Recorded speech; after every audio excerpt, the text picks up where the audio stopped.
Kuna msemo wa Kiswahili wanasema hasira ni hasara. Mliwahi kusikia? Nani aliusikia? Mliwahi kusikia msemo? Ni wa Kiswahili eti, ni Kiswahili. Msamiati sio ni mnaita nini? Hasira ni hasara.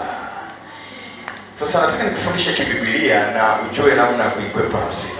Hasira nimesema ni hali ya hisia ambayo kwa kawaida kila mtu hupitia katika maisha yake. Hisia hizi huwa kali. Huwa nini? Anasema kila mtu huzipitia katika maisha yake. Hisia hizi huwa kali unazohisi wakati kitu kimeenda vibaya au mtu amekukosea. Kila mtu huziishi hizi hisia za hasira kwa namna fulani. Yaani kwa maana kwamba hakuna mtu asiye na hasira. Kila mtu anayo. Mwambie mwenzako hata wewe una hasira. Hisia hizi kali ambazo unazihisi wakati kitu kimeenda vibaya, kila mtu anazo. Kila mtu. Baba, mama, na mimi niliona wazazi wangu walikuwa na hasira.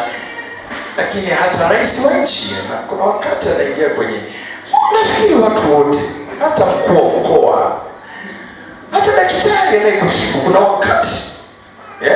Nafikiri ni sehemu ya maisha.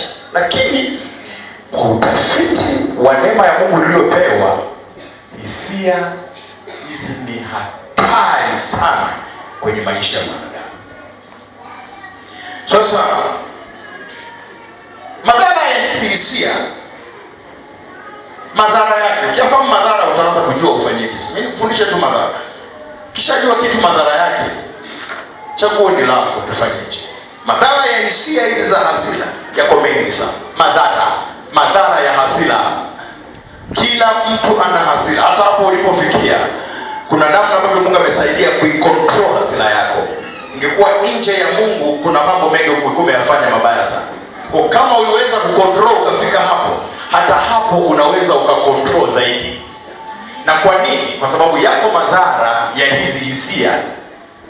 Nimekutana na mtafiti mmoja anasema kila siku unapokuwa na hasira, nyongo inatema sumu ndani yako.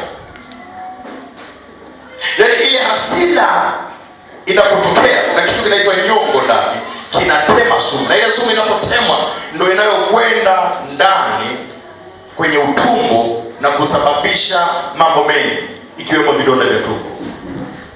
Chanzo cha vidonda vyako vya tumbo ni siku ulichukia sana. Sasa si ni heri ufahamu hayo. Na wewe ambaye hujapata vidonda vya tumbo unaweza kuwa ni muhanga ajali. Ukasema mimi sina vidonda vya tumbo, lakini kama utakuwa unaendelea kuingia kwenye hii hali ya hasira, basi wewe ni muhanga wa vidonda vya tumbo ujai. Namba moja, hasira isiyodhibitiwa ni tatizo lenye matokeo mabaya sana katika nyanja nyingi za maisha ya kila siku.